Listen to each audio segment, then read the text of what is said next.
بینەران و بیسەرانی زنجیرە پۆدکاستی ناوەندی توێژینەوەی سبەی لە پۆدکاستی ئەمڕۆ بە یەکەگەینەوە لە زنجیرەی پۆدکاستەکانی کورد و شوناسی ئاینی و پەیوەندی کورد بە ئیسلام و بزوتنەوە ئاینەکانی کوردستان لە سەدەکانی ناوەڕاستە. من دکتۆر یاسین تەها لەگەڵ میوانی لە ناوەندی سبەی لەگەڵ پرۆفیسۆر دکتۆر حەیدەر لەشکری. کاکتۆر ئەم کاتە باش. کاکتۆر لە ئەڵقەی پێشوو لە سۆفی گەریە وەستاین و ئێمە باسمان لەوە کرد کە لە کوردستان لە دوای ئەوەی بزوتنەوەی خەوارج و کپە بێتەوە و تاوان لە سەدەی چوارەمە ئیتر هەواڵی خەواج لە کوردستانە نامێنێ و بزوتنەوەکانیان کۆتایی پێدێ بە لە دەق لە ئیبن ئەسیر و ئەوانە هەیەکەوە ئاخر جموزوڵیانە لە کوردستان. دوای ئەوەی کە شیعە هەویەی خۆی وەرەگرێ شوناسی خۆی وەرەگرێ لە سەدەی چوارە، دوای ئەوەی کە مەزهەبەکان دەست ئەکەن بە فۆرمەلەبوون لە کوردستانە بە شێوەیەکی بەربڵاو سۆفیگەری دەرەکەوێت. بەڵام ئەو سۆفیگەریە ڕێچکەیەکی زوهد زاهیدانەیە، وەکو هێشوو ینی چەند گروپی تری پێوە ئەنووسێ. لە چوارچێوەی سۆفیگەریە ئێمە لە کوردستانە ینی نەک بڵێم لە چوارچێوەی ئەوێ پەیوەندیدار بە سۆفیگەری، یەکێک لەوانی کە زۆر تەماسی لەگەڵ سۆفیگەریەیە ئێزدیەکان نەمە ئەمانەیە لێرە مەوزوعێکی زۆر زۆر ئیشکالیە کە ئێستا لە کوردستان و لە عێراق و لە ناوەندی ڕۆژهەڵات ناسی و لە ناوەندەکانی توێژینەوە زۆر پرسیار ئەکرێ لەسەر ئەوەی کە ئێسدی چییە، ئایا نەتەوەیە دینە ڕێچکەیە شوناسە. بەڵام ئەوەی پەیوەندیدار بە بابەتەکەی ئێمە لینکێکی بەهێز هەیە لە نێوان ئێسدی و سۆفیگەری. ئەو لینکە لە چیەوە هەیە لەوە داخڵ بین. زۆر ڕاستە. خۆی لە ڕاستیدا لە نێو لە مێژووی ئاینی کوردیدا ئەو ئاینەی کە زۆرترین قسەی هەڵگرتووە و زۆرترین ئیشکالیان لە لێکۆڵینەوە لە سەریدا هەبووە، هەم کورد لێکۆڵینەوەی زۆری لەسەر کرد و هەم غەیرە کورد بەدەیان و بە سەدان تەنانەت لە سەدەکانی با بڵێن 17 و 18 و 19دا خەڵکانێک بە تایبەت هاتون بۆی ئێزدیەکان ببینن لە ئەوروپاوە هاتون بۆی بیان بینن و بەڵێ لە گەڕیدەکان و ئەمانە هاتون و دواتر زانیاریان لە سەریان کۆ کردوتۆ نووسیویانە ئێزدیەکان پشکی شێر بەردەکەوێت لە مێژووی ئاین لە کوردستاندا. ئەمەش پەیوەندی بە خەسڵەت و تایبەتمەندەکانی ئاینەکە و ئەو وێنایی کە خەڵک بۆ ئەم ئاینەی کردووە ئەو بە پەیڕۆکارانی ئەم بیر و باوەڕێیان کردووە. سەبارەت بە پەیوەندیان بە با بڵێن سۆفیگەری، ئێمە وەک لە ئەڵقەی پێشوو جەنابەت ئاماژەت پێکرد، سۆفیگەری چەندین فۆرم و شێوازی هەیە لە ڕاستیدا. ئەوەی ئێمە باسمان لەوەی کە سۆفیگەریە زوهدیەکەیە، بەڵام لە پاڵ ئەویشدا سۆفیگەری هەندێک کەسانمان هەن و هەندێک تێگەیشتنمان هەیە لە نێو سۆفیگەریدا زۆر قوڵ بوونەتەوە لە مەسەلا عەقایدیەکان و باوەڕیەکان، بە تایبەتی ئەوەی کە ماهیەتی خودا، پەیوەندی خودا لەگەڵ مرۆڤ، جۆری ئەم پەیوەندیە لە نێوان مرۆڤ و خودا، ماهیەتی خەلق، هەموو ئەم پرسیارانەوەی کردووە کە فۆرمێکی سۆفیگەریمان هەیە کە پێ دەڵێن عیرفانی ئیسلامی. باشە، عیرفانی ئیسلامی وردەکاری گەلێک زۆرەکە، بەڕاستی کەسانێکی دەوێتن کە ساڵانێک تەرخان بکەن بۆ بتوانن تێی بگەن. ئەو بیر و باوەڕە ئاینیانەی لە کوردستاندا هەبوون کە ئێمە ئێستا باسی ئێزدی دەکەین، کەم تا زۆر بەریەکەوتنیان هەبوو لەگەڵ عیرفانی ئیسلامیدا. ئێمە دەزانین کە ئاینی ئێزدی دوو مێژووی هەیە، مێژووی لە نێو دەقدا، واتە ئەو مێژووی کە تێیدا دەزانین لەکوێدا ئاینەکە دەست پێ دەکا و گەشە دەسەنێ لەگەڵ مێژوویەکی جێردراوە کە پێویستە بە خودی خۆیان و بە تێگەیشتنی خۆیان بۆ مێژوو بەگشتی. مێژوویەکیش بریتێ لە تەسەووری ئێستا بۆ ئەمە دوودانە مێژووت هەیە کە ڕاستەخۆ پێویستە بە خودی خۆیان. لە پاڵ ئەودا دوو مێژووی ترمان هەیە، مێژوویەکی کوردانە بۆ ئێزیدیەکان، تەماشاکردنیان وەک ڕەسەنی بیر و باوەڕی ئاینی کوردی و درێژە پێدەری ئاین لە ئەشکەوتی شانە دەرەوە تا ئێستا. وڵای کاک تۆ شتێکت بێهێنامە بە فرسەت هێزام لێرە باسیکەم. هەموو ئەو گروپە ئیشکالیانە، هەموو کەسایەتیە کاریزماتیک و گەورەکان هەر لە سەلاحەدین لە سوهرەوەرد لە هەموو ئەکرێت چەند مێژوویەکیان هەبێ، ئەکرێت چەند وێنەیەکیان هەبێ. خەڵک ئەوە نازانن، حەزیان لە یەک حیکایەتە و حەزیان لە یەک داستانە و ئەوە باشە یا خراپە، ڕەش یا سپی، ینی ئیجابیە یا نێگەتیڤە، سەلبیە. لەبەرەوە لەناو ینی فهم قورسە لەوەی کە تۆ بڵێ چەند مێژوویەکان ئێمە ئەمانەوێ ئەمڕۆ بە دیاریکراوی لە ئێزدیەکان لەسەر ئەو وێنە جیاوازانە قسە بکەن کە بۆ ئێزدی هەیە لە ناو دەق و بۆ لە دەرەوەی دەق لە مێژووی یادراوەدا. بەڵام شتێکت باس کرد هەر ئەوەشم بەفرسەت زانی ئێمە سەرباری جیاوازی سۆفیگەری لە عیرفان، سۆفی فەلسەفی، سۆفی تەریقەتی، بەڵام هەموو ئاراستە سۆفیەکان لە شتێکا یەکن کە زوهدە. تۆ ناتوانانی باسی سۆفیگەری بکەی زوهدی تیان نەبێ. زوهد تەوەرە و چوارتان و پۆی ئەساسی سۆفیگەریە و هەر کە زوهدی نەبوو لەسەر سۆفیگەری ئەژمان ناگرێت. ئیدعای مدعی سۆفیگەریە. بەڵام ئێزدیەکان خاڵی پەیوەستبوونیان بە سۆفیگەریەوە لە کەسایەتی شێخ عەدیە بەرجەستە ئەبێ. ئەو مێژۆمان بۆ باسکە کە تەریقەتی عەدەویە. ڕاستە. خۆی وەک ئاماژەم پێدا تۆش ئاماژەت پێدا ئەم فرە مێژوویە لە هەم لە خوێندنەوەی ئێزدی، دواتر لە یارسان، لە شەبەک، لە زۆربەی تەنانە لە عەلەویەکانی باکوور، لە هەموو ئەم گرۆیانە فرە ڕاهەندی هەیە لە تێگەیشتن لە ئاراستەکردنی تێگەیشتن ڕیواەتی جیاواز هەیە. مەسەلەن یەک لەو ڕیواەتانە کە زۆر جەختی لەسەر دەکرێتەوە بە تایبەتی لە ڕەهەندە کوردێنیەکەیەوە ئەوەیە کە ئەمانە پاشماوەی زەردەشتین بۆ نمونە. محەممەد یەکەمین کەسێک لە ڕاستی دەکە ئەم قسەی کردبێ ئەوش جێی سەرنجە شکری فەزلیە کێمە لە ڕێگەی شعرەکانی باوڵی شێخ ڕەزای تاڵەبانیەوە ناسیمانە، بەڵام ئەو یەکەمین کەسێکە لە ساڵی 1913 ئەم تەرحی کردووە بەردەوامێتی ئێزدیەکان زەردەشتین. لە دوای ئەودا محەممەد ئەمین زەکیبار، لە دوای ئەو تۆفیق وهابی زۆریش بەدرخانیەکان ئیشان لەسەر ئەوەدا گۆڤاری هاوار کامەران بەدرخان کە کتێبێکی ئەسڵەن بڵاو کردوتە بە ناوی نوێژێن ئێزدیان، لەوێدا ئاماژە بەوە دەکات هەمان شتی شکری فەزلی کە لە 1913 ئەوەی کردبوو دووبارە دەکاتەوە. من تەنیا ئاماژە بۆ دەکەم کە بۆن منە ڕیواەتێکی ئەوها لە نێو کووردا تا ئێستا برەوی پێدەدرێ. ئەم ڕیواەتە ڕەنگە لە ئێستادا لەو گرفتەی کە مەسەلەی ئەوەی کە ئەمانە چین زۆر ئیشکال دروست بکە. بەڵام ڕیواەتێکی ئیسلامی ئەوە تەئسیل کراویشمانەیە کە ئێزدی گروپێکی ئیسلامی جیاپۆن وقیادەی ئەم ڕێوایەتە لە ئیبن تەیمیەدا کەوتووە لە کتێبی ئەلوەسیەت الکوبرا ئەوەی کە نامەیەک بۆ ئەتباعی یەزیدی ناردووە. دوو هەموو مەڕیخە عێراقیەکان سعید دێوەچی، عەباس عەزاوی ئەوانەی تر لە دوا دێن، عەبدوڕەزاق حەسەنی تەئسیلی ئەماکەنەوە کە ئێزدیەکان گروپێکی ئیسلامی. جا من ئەو جارە پێت دەڵێم کە ئێمە لەم قالبەشدا سێ ڕیوایەتمان هەیە. یەکێکیان ڕیواتە شەرعیەتەکەیە تۆ ئاماژەت پێکرد ئەوەی ئیبن تەیمیە و پێش ئەویش ئیبن یونسی ئەربیلی کە فتوایەکی لەسەریان هەیە دوای ئەو مەجموعەیەکن کە ئەویش ئەوەیە گەڕانەوە با بڵێن ڕەسەنێتی ئیسلامیانەی ئەم گروپە جەختی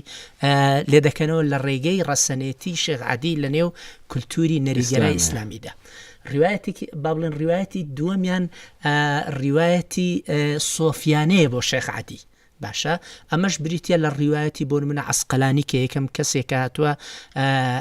سەربوردەی شێخ عەدی نووسیوەتەوە بە هەمان شێوە لە هەموو کتێبە سۆفیەکاندا. لێرە شێخ عەدیەکی ترمان هەیە جیاوازە لە ڕیوایەتە شەریعەتیەکە. سێمین ڕیوایەت بۆ شێخ عەدی ئەجا ڕیوایە ئێزدیەکەیە، یان ئەو ڕیوایەتەی کە تێیدا شێخ عەدی وەک یەکێک لە بەرجەستە بووەکانی خودا لە سەرزەویدا ڕۆڵی هەبووە لەوەی کە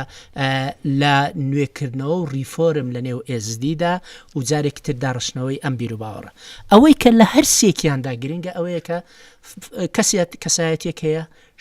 شێخ عەدی یان شێخ عەدی کوڕی مسافری هەکاری بەڕەچەڵک خۆی گەڕاندۆتەوە سەر ئومەویەکان لە وڵاتی شام ژیاوە، دواتر هاتۆتە هەکاری نیشتەجێ بووە. باشە لە شوێنێکدا نیشتەجێ بووە کە ئێستا پێ دەڵێن لالش دێرێکی مەسیحی بەجێ هەڵڕاو دام خۆش. کۆمەڵێک دەقی هەیە ئەمە دەقە شەریعەتیەکەی کە بریتە لە ئیعتیقادی ئەهلی سونە و جەماعەکە تەحقیق کراوە بڵاو کراوە پاڵپشتی ڕیوایەتە شەریعەتەکەی دەکات. دەقێکی تر هەیە ریسالە ئیلا نامەیەکە بۆ مریدەکانی خۆی کە پاڵپشتی ڕیوایەتە سۆفیانەکە دەکات. بەڵام لە هەردوو دەقدا بە تایبەتی لە دەقە سۆفیانەکە چکەمە مەبەستمانە باز لە ڕەهەندا عرفانیەکەی ئەم ئاینە بکەین ڕێگە خۆش دەبێت بۆ دروستبوونی ئەو شوناسێکی ئێستا پێ دەڵێن ئێزدی. بەڵام کاکتۆر شێخ عەلی کەسایەتێکی ئاسایی نییە لە دیانەتی ئێستی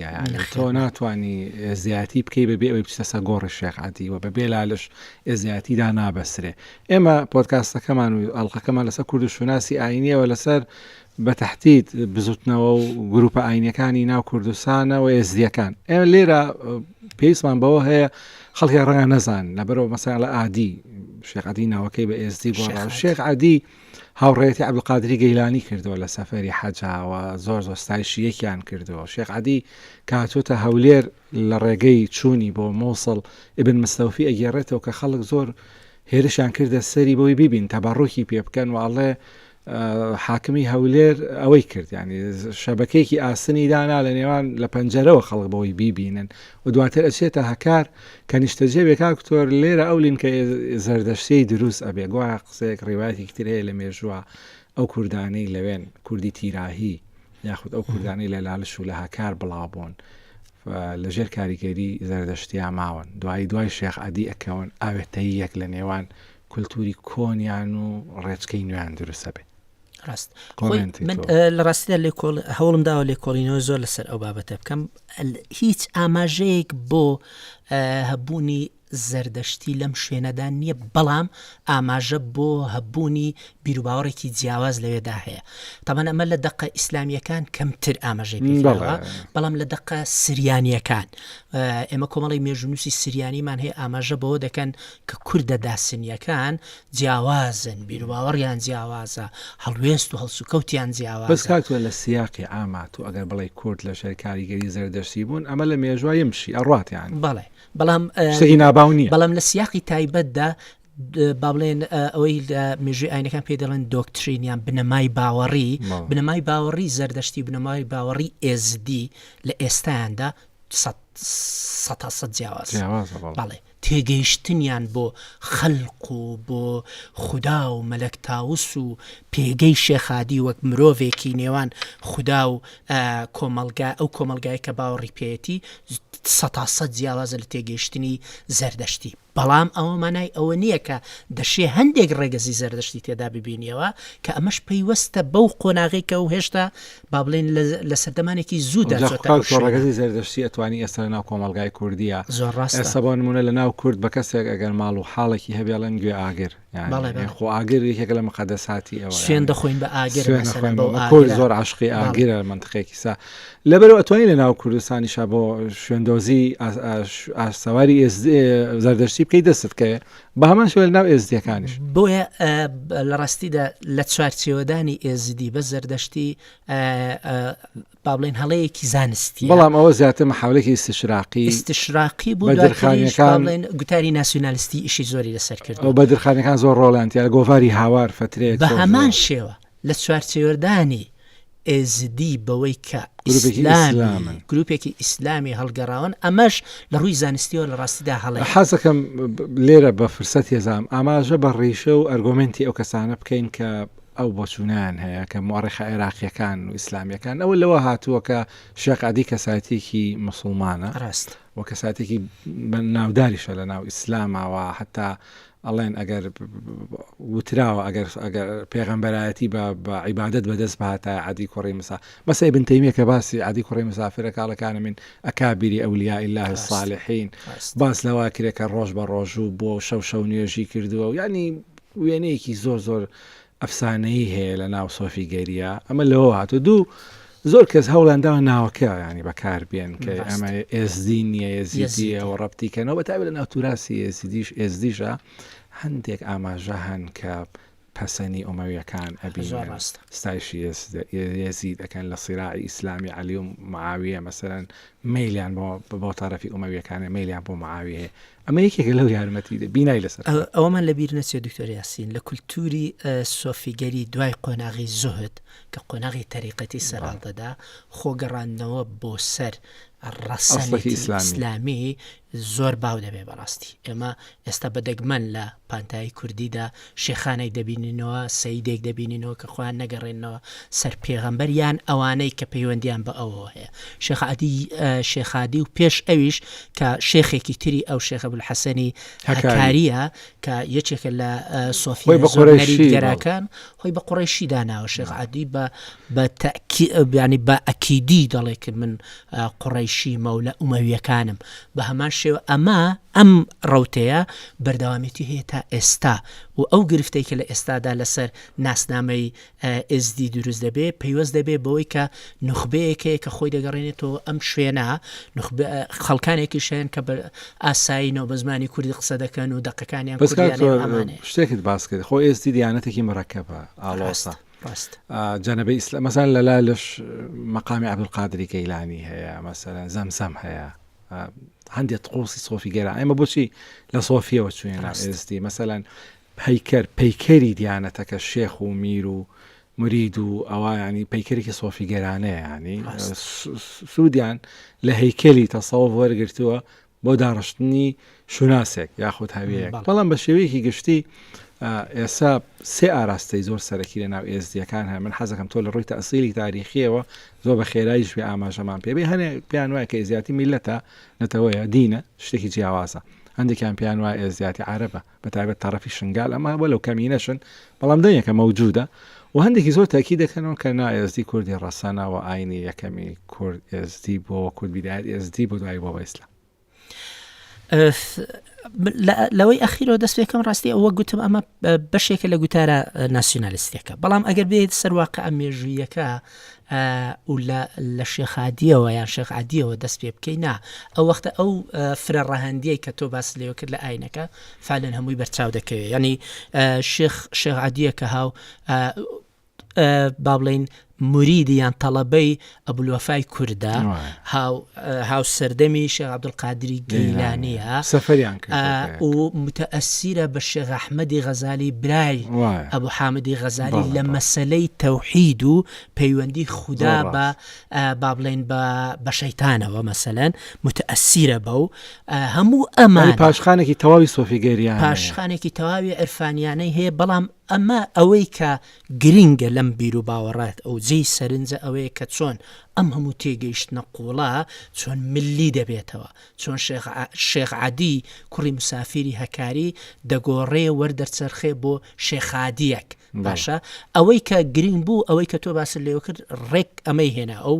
پەیکەری پەیوەندی نێوسۆفیگەری کە بریتە لە شێخ و مرید مسکێن و ئەمانە دەگوازێتەوە بۆ نێو ئەو کۆمەلگای کە باوەڕی پێ کردووە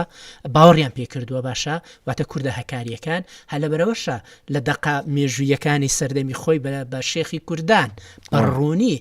لە کاتێکدا ئەو دەڵێ من ڕەسەنم دەچێتەوە سەر قوڕیشیەکان بەڵام لە دەقەکان بەڕوونی دەڵێن شێخی کوردەکان باشە و تەریقەتەکەی کە پەیڕێوی کردو بەلای خۆی کراوە کە تەریقەتی عەدەویە. بەڵام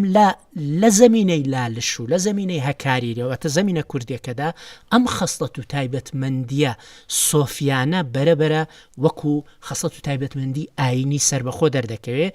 بەڵام هەر لە با بڵێن لە بنەماڵەی ئەو هەندێک لە شێخە عەدەویەکان چۆنەتە مسر و شام نە ئەوان هەر لەسەر تەریقەتە عەدەویەکە لەوێدا دەمێننەوە. هەر لە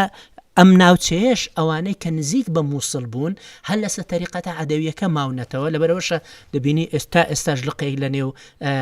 ئێزدیەکان بەڕوونی و بە ئاشکرا هێشتا ناوەکانیان شێوازی ژیانیان شێوازی جلوبەرگیان بریتە لە بەرجەستەکردنی ئەو تێگەیشتنە بۆ هەبوونی ئومەویەکان و ینی با بڵێن ڕەسەنە ئومەویەکەی خۆیان. بەڵام بەگشتی تۆ دەبینی لە هەر لە قسەکاندا دیارەکە چەندە ئالۆزیەک هێلا لە دروستبوونی ئەو ناسنامەیە کە لە سەردەمی ئیسلامیدا چەند شتێکە پێویستە ئاماژەی پێ بکەن. شێخ عەدی خۆی هاوسەرگیری نەکردەوە مناڵی نییە ینی ئەوەی کێکە لەو شتانەی پەرپێدانی تەریقەتەکەی لەسەر دەستی برازاکانی ینی شێخ حەسەن و برازاکانێتی لە تەڕەفی برا. دووەم باسی شتێکت کرد کە مەسەلەی خۆگەڕانەوەی بەسەر ئەسڵی عەرەبی یعنی ئەمە شتێکە ئێستا لە کوردستان زۆر بۆ بەبا و چەند سنتەر و چەند کەس و هەر کەسێکێت لە بەغا فۆرمێک کلێشێک هێنێتەوە بەم پێ بێ ینی ژمارەی عەرەبەکان لە کوردستان خەریکە لە عەرەبەکان لە عەرەبستان زیاترە بێ ئەمە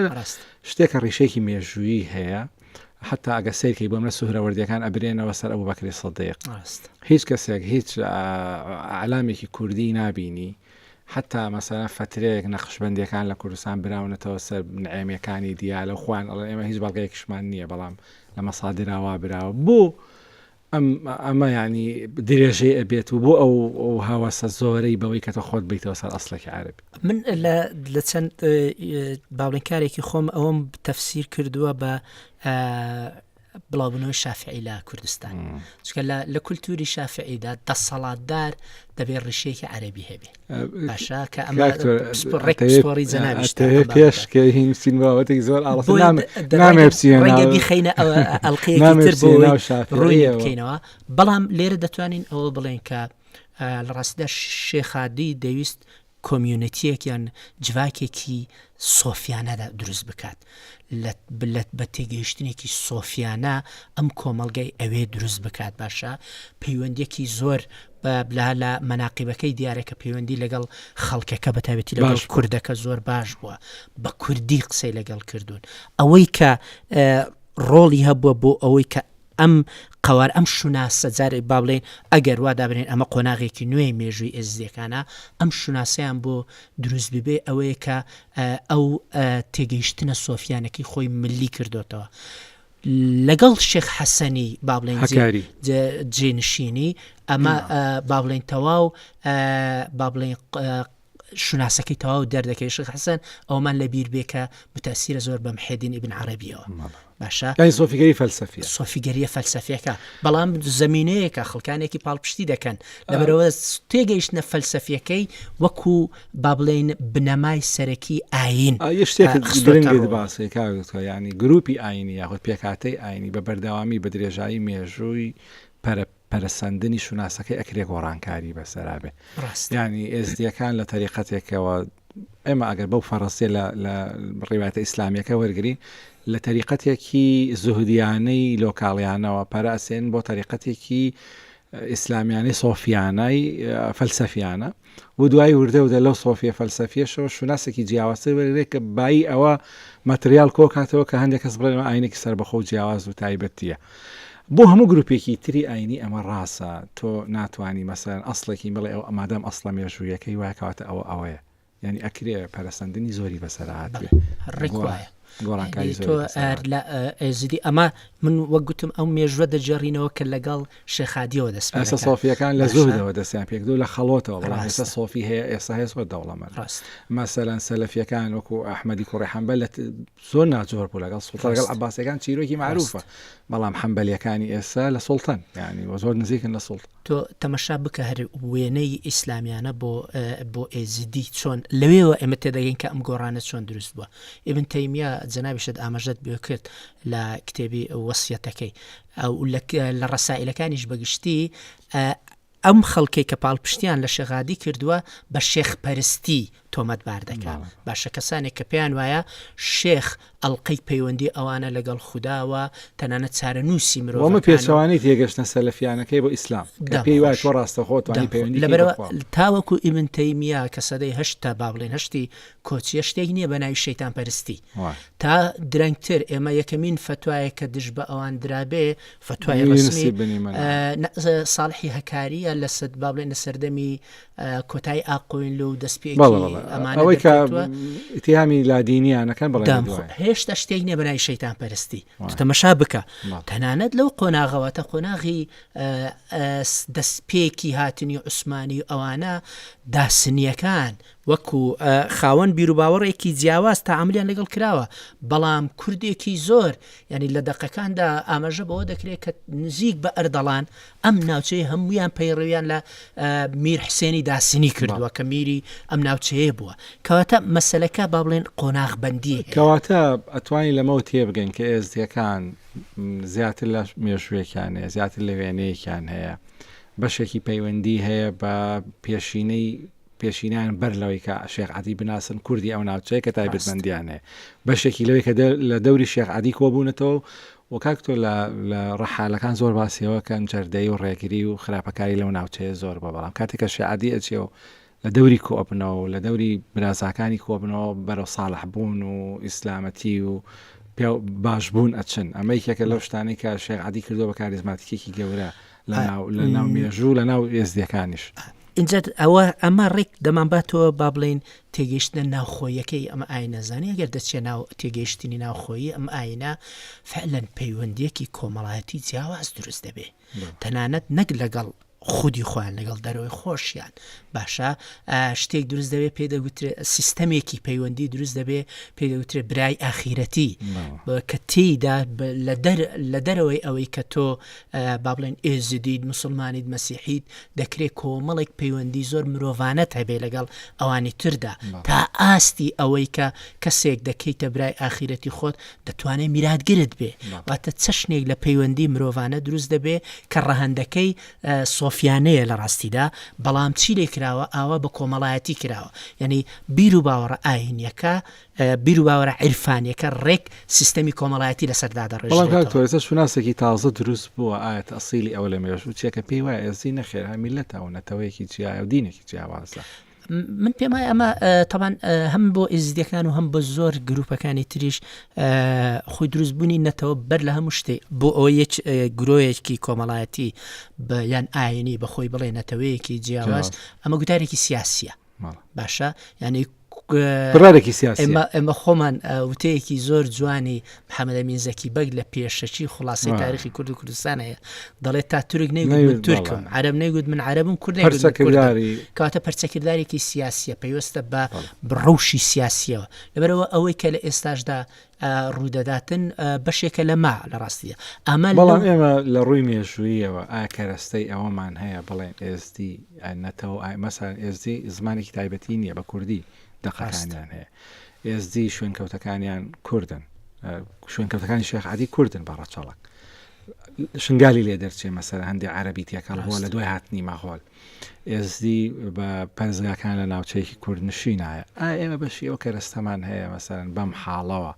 ئەگە ئێزدی بکەین بە دینێک و نەتەوەیەکی سەربەخۆ بەبێ زمانێکی تایبەت ئەتوانین مەسەرەن بڵێن ئەوە دینە خۆی ئەگەر ئێمە تێگەیشتمان بۆ نەتەوە ئەوە بێ یەک زمان و یەک خاک و یەک ئەوە ئەمە لەوێدا جێگەی نابێت باشە بەڵام ئێمە زانین بۆ نمونە نەتەوە دەکرێت بەبێ زمانش ئەوە بێ نەتەوە دەکرێت لەسەر ئەساسی دین دروست ببێ ئەمە پەیوەست دەبێت بە بەهێزی گوتارە سیاسیەکە کە لە پشت ئەو هەوڵەدا بەتابەت ئێستا هەوڵەدەی قانونیشی بۆ قانون بەڵام من پێم وایە لە ئێستای ئێزدیان ئەوەندەی من تێکەڵیان بم بەڕاستی و تا حدێکی زۆریش تێکەڵیانم ئەزانم کە ئەمە لە لای ئەواندا ئاریشەیەکی گەورەی دروست کردووە و پێم وایە تا ئێستا زۆر نوخبەوی و هی کەسانێکە هێشتا نەیانتوانیوە ئەم جێکەوتەی هەبێ بەسەر خەڵکەکە چونکە خەڵکی ئێزیدی بە جۆرێکی تر و بە چەشنێکی تر دووجام سەر دروست بۆ لە ئێزدیەتی کە شنگال و شێخانە مثلا شنگال کە ئێستا زۆر ئیش لەسەر ئەوە کرێ وەکو ئاین بیرمان نەچێت چۆن لە نێو گروپە بەڵام بەو نمونە لە نێو کوردی سونی چەندین گرۆی جیاجیای ئاینی هەیە لە نێو ئێزیدیەکانیشدا لە ڕاست چەندین ئاراستەمان کرد و ئەحزابی سیاسی و ململانەی هەیە لە نێوان با بڵێن قوتبەکانی دەسەڵات لە نێو ئەوانیش بۆ سەرنجڕاکێشان و ئەمان زۆر بابەتەکە پڕچێژ بوو من ویستم باسی یارسانیشکەن کە هەر نزیکە لە منزومەی ئێزدیاتی بەڵام لەم ئەڵقە پێڕاناگەین لە زنجیرەی گروپە ئاینیەکانی کوردستان و شوناسی ئاینی کورد لێرە ئەوەسین و لە ئەڵقەی داهاتوو هەر پەیوەندیدار بەو گروپە ئاینیە فرە چەشنانە لە باسی یارسانەوە دەست پێکەین و زۆر سپاس و ماندووی کارتە زۆر سپاس.